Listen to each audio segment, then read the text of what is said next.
old partners and again fresh additions. Post that, there were revaluation of land and building, which was created to the partners capital account, and there was withdrawal from the same post the admission of the 4 partners. Now what happened when the matter came before the assessing officer for assessment? The assessing officer said that, okay, I understand what has happened, but look, what has happened with the new partners which got admitted in 1992 is that they have brought in very meager sum when they were inducted as a capital, but because the assets have been revalued, they are having a huge sum in their capital account. That was an observation of the assessing officer, which means that in a sense, once you are crediting these revaluation gains to the partner's capital account, it would be taxable under section 45(4). This was the contention of the AO when he was passing the assessment order. And what the assessing officer also did is that he relied on the decision of the A.N. Naik's Bombay High Court case, which we discussed in the initial part of the discussion, to say that, in effect, the balances of the capital account of the partners have increased, which are available for withdrawal. And it would be a case where, although there is no dissolution, but on retirement, the balances have increased, and the partnership firm, would be subjected to tax under section 45(4). So once the assessing officer passed an order making this transaction as taxable, the CIT appeals also upheld the view which was taken by the assessing officer, as normally happens. And the CIT appeals relied on the decision of the Bombay High Court also, saying that this transaction would be taxable in the hands of the partnership firm. However, when the matter went before the Income Tax Appellate Tribunal, the SSE took an argument that this transaction would not be taxable because there was a old Supreme Court judgment which said that if the facts are the same, which was there almost in the Mansukh Dying case, where there was a retirement and balances were taken out of the partner's capital account, this would not tantamount to transfer in the case of Hindustan Construction. That was the decision of the Supreme Court, which was relied upon before the ITAT. So ITAT gave relief to the taxpayer, saying that this transaction is not taxable. Further, the High Court also went by the same view and said that the exemption, the non-taxability should be upheld, and the SSE won this case before the High Court as well. Now, finally the matter went before the Supreme Court, where the revenue filed an appeal before the Supreme Court, and the revenue filed an appeal before the Supreme Court for both the tax years. The first tax year where all this revaluation and admission had happened, and in the second tax year where the conversion of the partnership firm had happened. Because essentially, when the High Court pronounced its judgment, the High Court said that I am saying that your transaction would not be taxable here. And in the second place, when there is a conversion, to avoid non-taxability, there would be a taxability at the stage of conversion. Because at the first place, I agree with the view that it should not be taxable in the first year. So revenue being aggrieved by both the matters, they appealed before the Supreme Court, and both the years' tax matters were before the Supreme Court. The first year being the year in which the retirement, admission, and the withdrawals happened, and the second year being the year in which the partnership firm was converted to a company. Now, before the Supreme Court, the revenue authorities argued that crediting revaluation amounts to the partner's capital account is in effect nothing but distribution of assets to the partners of the firm. Factually, it was not disputed that the assets of the firm, which was the land and building, remained with the partnership firm. However, the revenue took a stand that the crediting of the revaluation account to the partners were, in a sense, in effect, a distribution of the assets, so to say, of the firm to the partners of the firm. And as these revalued amounts were credited to the partners' capital account and they were available for the partners for withdrawal, it was a fit case for applying section 45(4). The revenue authorities also went to the intention behind introducing section 45(4) and removing the old section 47(2), which used to give an exemption, and they relied on the A.N. Naik decision also of the Bombay High Court, where it was expressly mentioned that why this partnership law taxability mechanism was revamped from 1987 Finance Act onwards. And in order to curb the practice where it was quite easy for partners to introduce assets and take away the assets on the partnership firm, to curb this mischief, this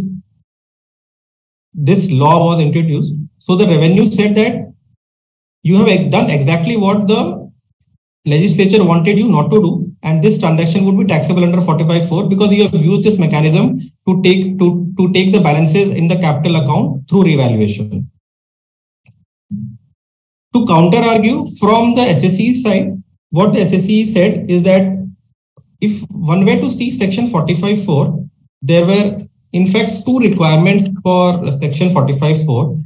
One is that there should be a dissolution of the firm, and secondly, there should be distribution of the assets by the firm to the partner. In the present case, there was no dissolution of the firm, but the firm continued to carry on their business. At the same time, there was no distribution of the assets because the balances were only taken from the partner's capital account, and the asset remained with the firm.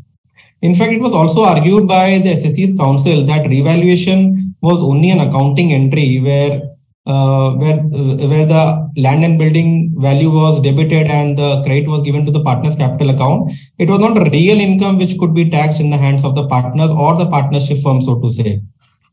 So such notional income in the hands, since it was a notional entry and an accounting entry, the SSE counsel argued that it should not be taxable in the hands of the firm. They also said that the reliance of the department on A.N. Naik's case was not well placed, because in A.N. Naik's case, what had happened that there was actual distribution of asset which was absent in the present case. And the A.N. Naik case was in effect arising out of a family settlement scenario where the deed of family settlement and everything was very clear that why the transaction of retirement was happening and how the assets were being distributed among the partners. So the SSE's counsel said that in that context, the earlier decision of Bombay High Court had said that even though there was no dissolution, but there was a distribution of assets to the partners, it was a taxable transaction under 45(4). But in the present case of Mansukh Naik, since we have not distributed any assets, it should not be a fit case for triggering section 45(4). So these arguments were there before the Supreme Court by the SSE. Having heard both the parties, what Supreme Court actually said is that they went by the intention of inserting 45(4), which we have already discussed that it was there to plug the loophole. And it said that the case law which is being relied upon by the SSE, which was the Hindustan construction case, that pertained to the law prior to 1987, where in fact section 45(4) was not there in the statute book already. So this case of Hindustan construction being relied by the SSE would not help SSE in any manner, because this was not as per the law on which the discussion was happening.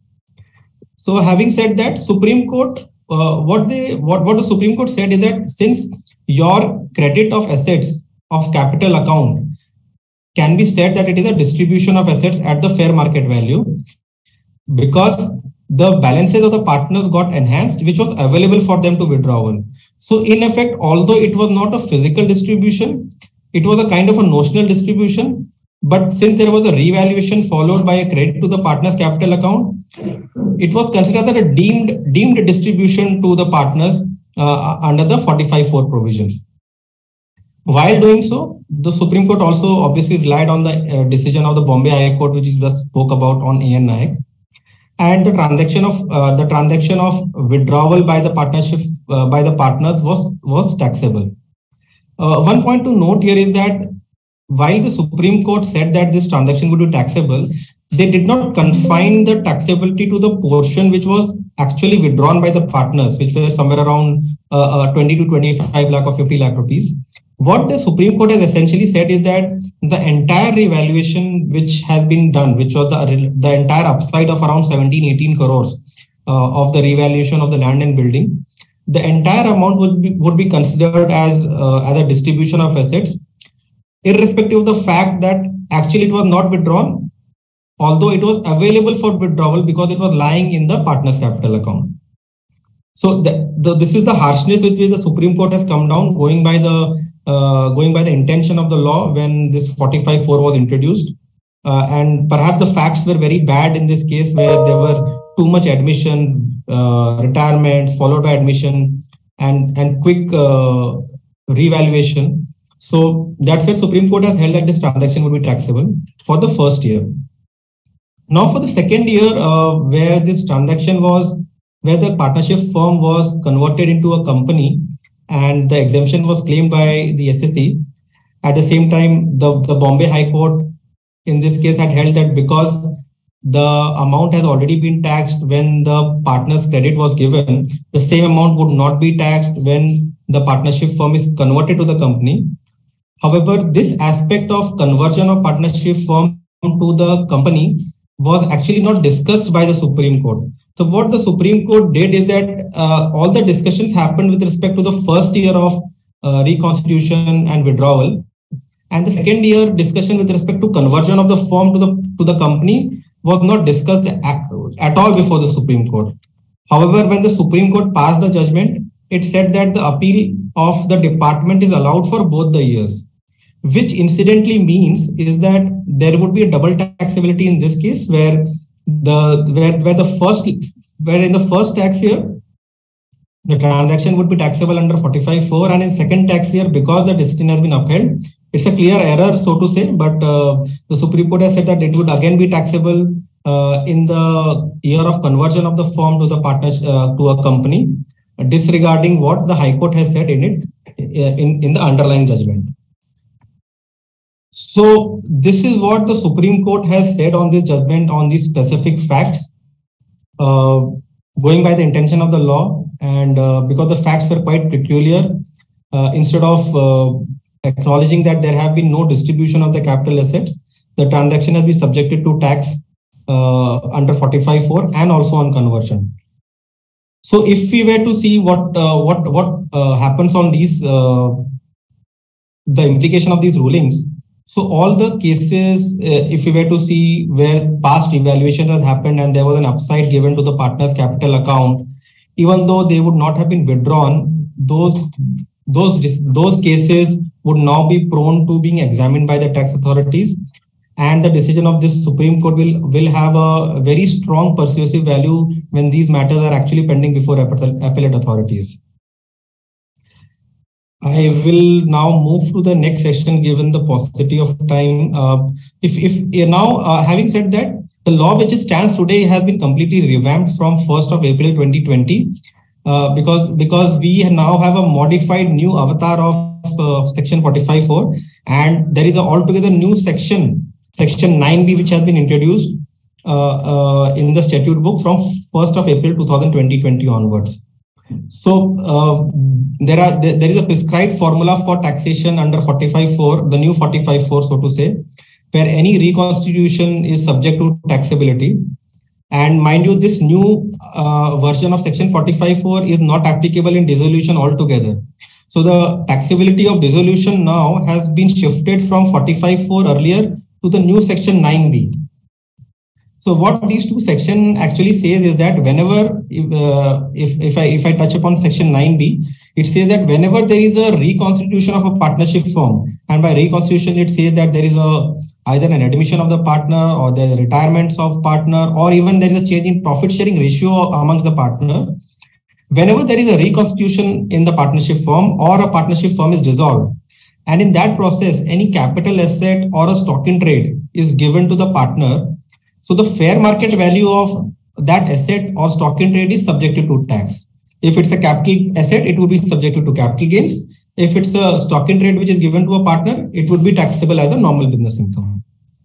At the same time, they have also revamped the section 45(4), and this is applicable only in case of reconstitution.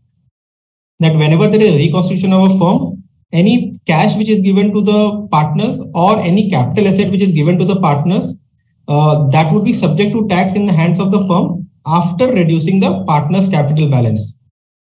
So if one were to just take a simple example, if the partner who was supposed to retire, he had a capital balance of 100 rupees in his partner's capital account balance, and at the time of retirement, the partners agreed to give, say, 120 to that partner. The upside of 20 rupees, which happens to be 120 less 100, that 20 rupees is subject to tax under section 45(4), and this is to be recovered from the partner's account, partnership firm's account, so to say. So in a sense, 45(4) is a tax on the partners actually, but which is paid by the firm. And section 9B is also a tax on the firm, but which is obviously to be paid by the firm again. Interestingly, there is an overlap between 9B and 45(4), where if you can see from this slide, that whenever there is a capital asset which is being distributed to the part, whenever a capital asset is given to the partner on reconstitution, then you will see that both section 9B and 45(4) would apply. So if in this the Mansukh dying case which we discussed, suppose one of the retiring partners, instead of taking the cash with him, he took away the land and building altogether. So as per the current law, if we see today, both sections would apply, section 9B and 45(4). And what the legislature has done is that to avoid this double taxation, they have said that whatever tax is being paid by the firm under section 9B, that tax would be spread over to the remaining assets of the firm, so that in future, when the remaining assets are sold by the firm, they will pay lesser tax to the extent of tax which was paid earlier when the reconstitution happened and the asset was distributed to the partner. So in a sense, it's a kind of a credit mechanism which they have also inbuilt once a transaction is subjected to both the sections 9B and 45(4). So if I see largely there are quite a lot of differences which are there because the whole scheme has been revamped. Both the applicability and the trigger of old section 45(4) was on dissolution or otherwise, which we just discussed on the case law. However, the new section is only towards reconstitution. And there is a prescribed formula under the new 45(4), which obviously was not required in the old one. One interesting thing is that in the new 45(4), there is no concept of any loss, because if the amount turns to be zero, suppose in the example which we discussed, out of the 100 capital balance which the partner had in his partner's capital account, if he only receives 70 rupees, then that loss benefit is not given to the partnership firm, because the way they have prescribed the formula for section 45(4) is that there will be no benefit. Only when there is an upside given to the partner, that will be subject to tax. And the computation mechanism is also such that it would not be treated as a capital gain, so to say, where you can offer this, where they can use this income to set off any other loss which you have in your books, or maybe invest in some 54EC related bonds where you can claim exemptions. It is a pure taxing provision, the new section 45(4). Moving ahead, if we were to cover a couple of case studies, suppose I have just kept this the case of Mansukh dying, which was there in the earlier law. What would have happened today if this matter was there before under the new Avtara 45(4)? So assuming there are 4 partners in the partnership firm, everybody is having their 25% share of profit, and Mr. X decides to retire from the firm, and he's having a capital balance of say 40 lakh rupees. Prior to him retiring, the land and building is revalued, and his account is credited by say 1.5 crore rupees, being his 25% share of the revalued amount. So his capital balance shoots up from 40 lakh rupees by 1.5 crore rupees, and capital balance lands at 1.9 crore rupees. And then it is agreed that he will say leave the partnership firm and withdraw 1 crore rupees from his capital account.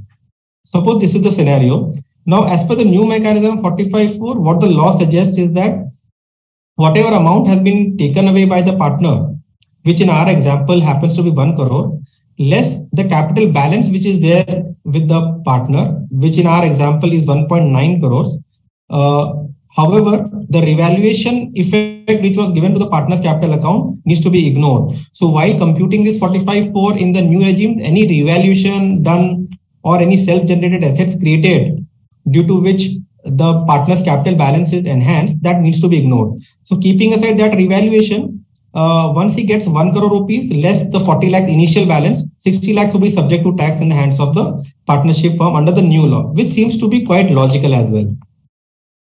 Suppose just tweaking this case study a bit, that instead of getting cash, the partner takes away the land and building with him.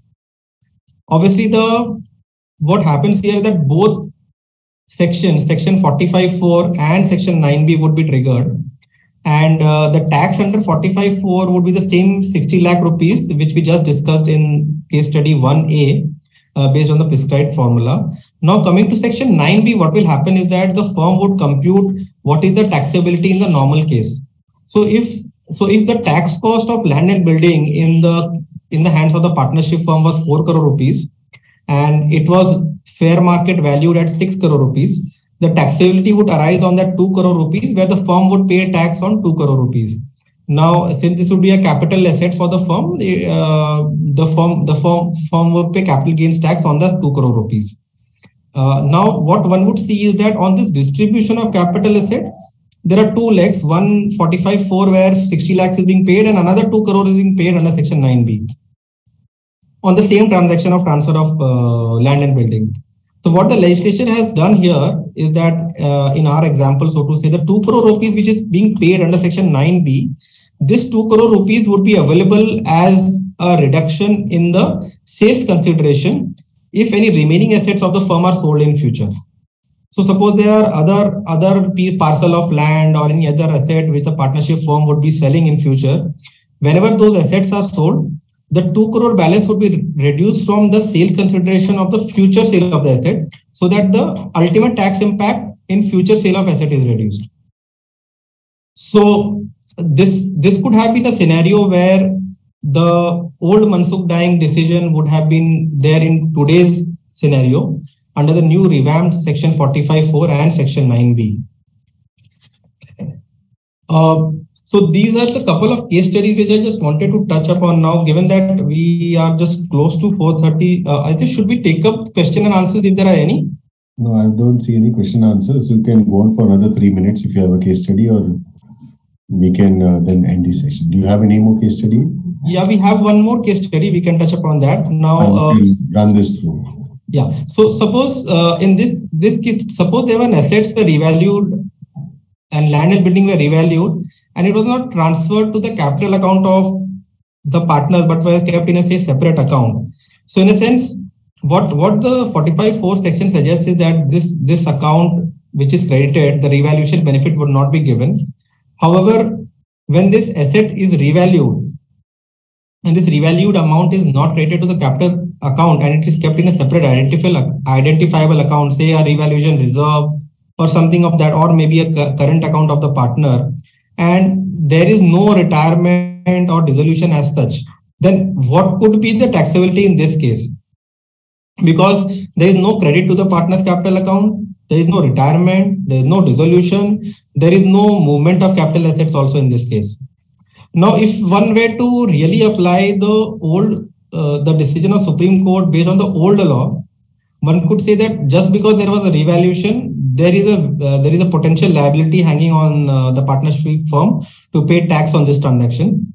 However, if we go by the new law which is there, because there is no withdrawal by any of the partners or there is no retirement, this mere credit which would be there to a separate account, ideally this should not trigger any taxability as long as there is no reconstitution or dissolution in the partnership firm. Aditya, I am done with my case studies as well. We can. So there is one question for you, sir. In a situation where there is a PF reconstitution with only realignment of profit sharing ratio and no revaluation of assets undertaken, can authorities invoke GAR and revalue the assets? So in this case, what I understand is that there is a partnership firm reconstitution only by the change in profit sharing ratio, and as such there is no withdrawal being done by the partners, or there is no distribution of assets being done to the partners, and only the no revaluation as well, no revaluation, and no revaluation as such. No, the question seems to be, can the authorities revalue the assets as such? Yes. No, so there has been no valuation by them. Can the authorities revalue invoking GAR? No, but this seems to be, why would the authorities actually do a revaluation when there is no movement to the partner's capital account in any sense? There is only a change in the profit sharing ratio. Because once the profit sharing ratio is changed, but there is no withdrawal or any distribution, ultimately, whenever there will be a withdrawal or distribution of assets, it should ideally get triggered at that point of time, unless there are more facts to it in the first case where there could be a potential invocation of GAR. Because unless there is a tax benefit derived by the partners or the partnership firm, it could not be a case where a GAR scenario would arise. Basant is writing that there is a new partner admission leading to the change in PSR. Sorry, there is a new partner admission leading to the change in profit sharing ratio. Yes, so there is a new partner who is... It's not between the existing partners, just because a new partner is joined. And then because of, by virtue of that, there is a change in PSR. Not between the existing partners, and there is no evaluation. Right. But there is no distribution, I guess, which is happening here, or any cash is being paid, or any stock in trade has been paid. So as long as none of these events are happening, there is no trigger of section 45(4) or section 9(b).